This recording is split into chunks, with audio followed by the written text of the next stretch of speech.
Have you ever wondered what if Yuji, Megumi, and Nobara were reborn into the past, with every single memory of the future intact? Every fight, every loss, every moment they wished they'd done something differently, every friend they couldn't save, every enemy they underestimated, all of it carried forward. Now imagine those three kids who already changed the world once, who already paid every possible price the jujutsu world could demand, getting the chance to do it again. Let's find out how they do it. The story begins after the births of our main characters, each carrying the full weight of a previous life into a body that hasn't yet learned to walk. Yuji Itadori lies in a crib somewhere and runs through everything he knows. Sukuna's fingers, Kenjaku's plan, Mahito, the culling games, the prison realm, the entire architecture of a catastrophe that hasn't happened yet, playing in his memory like a film he's already seen. Megumi Fushiguro, somewhere across the city, does the same thing, more quietly, more methodically, already building the plan before he can properly form words. And Nobara Kugisaki, wherever she is, takes stock of everything and decides that things are going to go differently this time.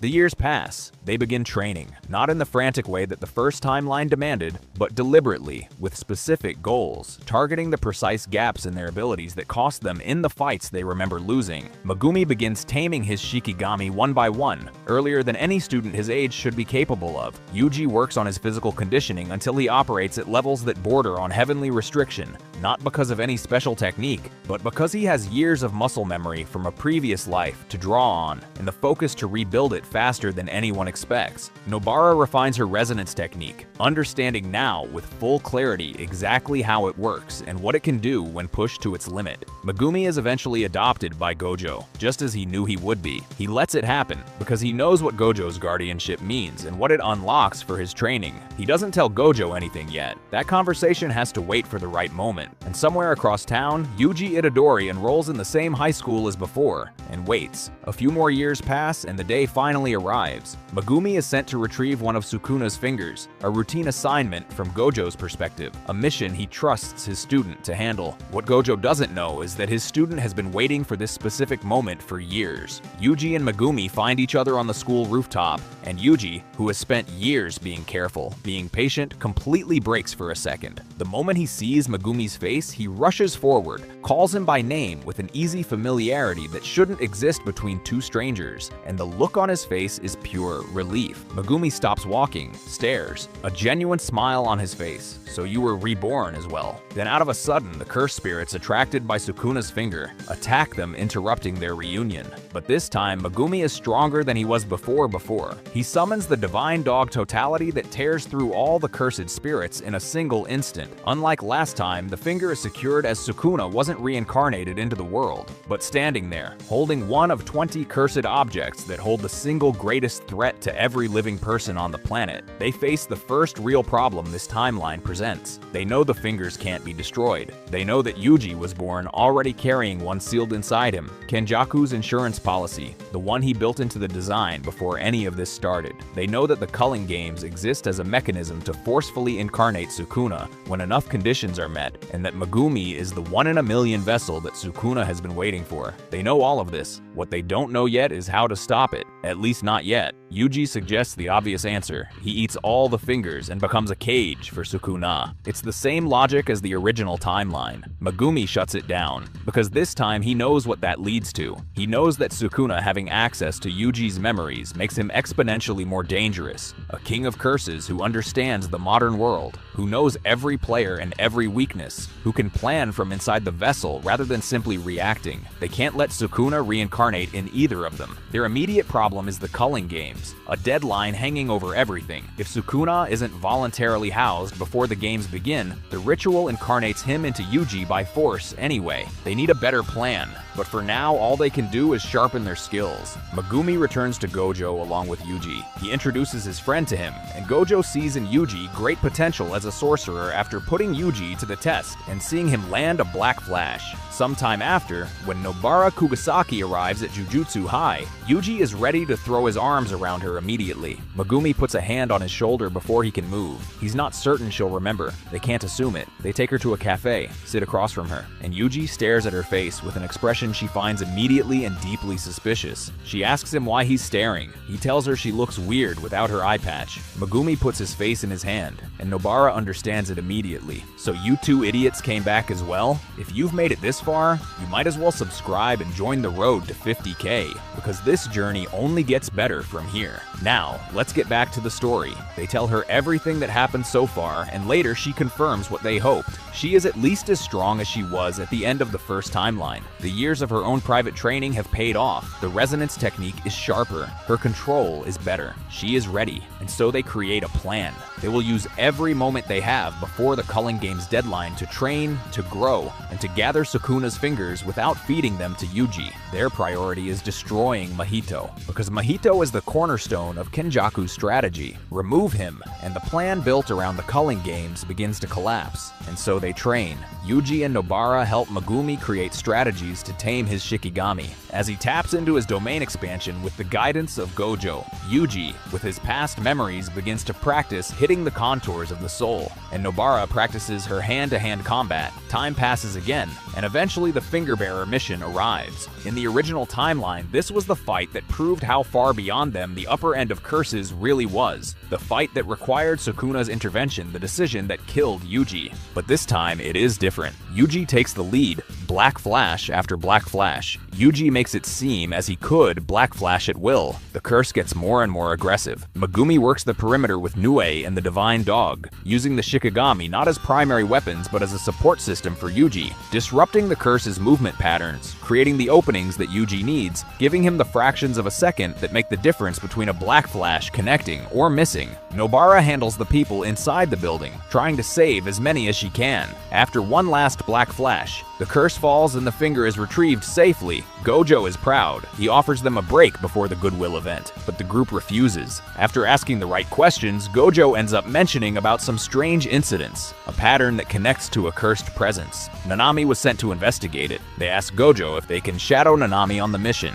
Gojo, who sees 3 students pushing aggressively toward experience and considers it a good sign, agrees. There is a suspect behind the cases, so as Nanami tries to discover some more clues, the group is sent after Junpei. Some days pass. They conquer Junpei's trust, and then comes the day that should change Junpei's life. They split up at the right moment. Nobara goes to Junpei's house to collect the finger that Mahito had planted there. While Megumi and Yuji find Junpei, they tell him the truth about Mahito, all of it. Junpei can't believe that Mahito would do such a thing. And then Nobara arrives, finger in hand, curses streaming in behind her. The group dispatches them in seconds. Junpei watches them work, watches the thing they told him would come exactly when they said it would. And then he looks at the finger and looks at them and understands that the person he trusted has been engineering his life toward a specific ending. Furious with Mahito, Junpei asks them what he needs to do. The plan they propose is complicated. It requires Junpei to walk back into Mahito's orbit knowing what Mahito is, to perform the role of a grieving, vengeful boy being shaped into a weapon.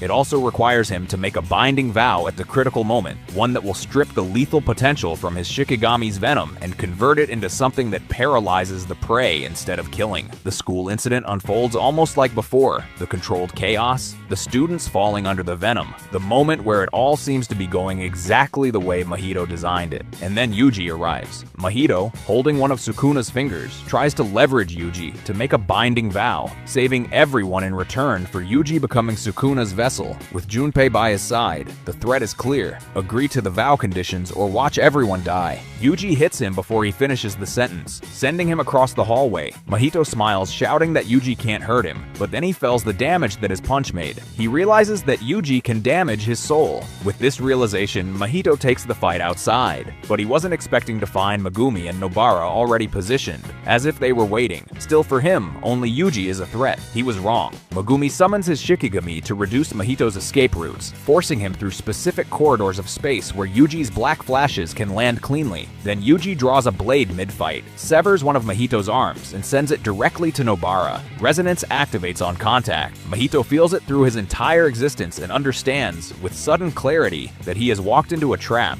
With no escape, he uses his last win-con. He opens his domain for the first time, and just as he thinks that the fight is over, suddenly words echo. Domain expansion. Chimera Shadow Garden. Mahito's eyes widen as Megumi's domain destroys his own. Then he sees himself surrounded by a group of round deer. He tries to escape, but it is too late. He is just a curse after all. The positive energy output from the Shikigami was made the sure hit effect of the domain. Mahito is gone. Without Mahito, Kenjaku's architecture cracks at its foundation. The trio goes to Gojo and they tell him everything, not just the immediate situation, but all of it. The body-stealing sorcerer wearing Geto's face, the full scope of what Kenjaku has been building. Every detail they carried forward from the previous timeline, they tell him as if they had heard it from Mahito himself. Gojo listens and understands the problem, and so the strongest sorcerer alive goes hunting. Kenjaku doesn't survive the encounter. Neither do the remaining disaster curses. Peace arrives for a while. The school games come and go. The world continues, stitched back together at every seam that the original timeline tore open. But Sukuna's fingers still exist. 19 of them, gathered, secured, locked away. But they know that they must deal with Sukuna. It may not happen now, but as long as the fingers exist, there is always a possibility that the King of Curses will be reborn. They go to Gojo with the final plan. Yuji eats the fingers.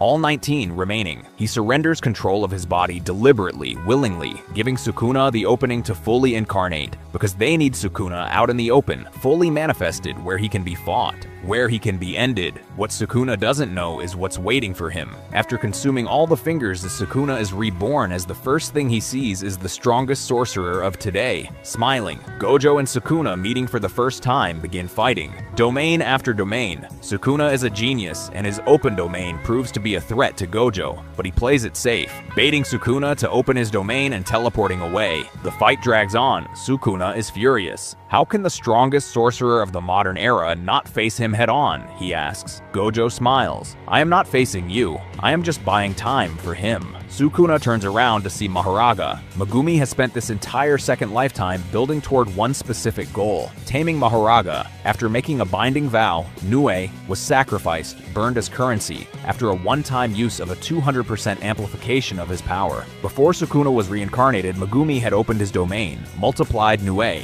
using the Shikigami at full force to release a lightning storm, making him the first sorcerer to tame Mahoraga, and now the Shikigami that was used by Sukuna in the original timeline as a way to bypass infinity has been all this time adapting to Sukuna's very existence. With a slash, Sukuna is separated from Yuji's body, the King of Curses, separated from his vessel, stripped of the anchor that kept him in the world, is finally gone. Just like that, that trio that once saw all the people they cared about perish, managed to completely change the world. Gojo was never sealed. His friends are still alive and well. Even Junpei survived and has become a sorcerer like the intro of the first season suggested. Could this be the perfect timeline for the Jujutsu world?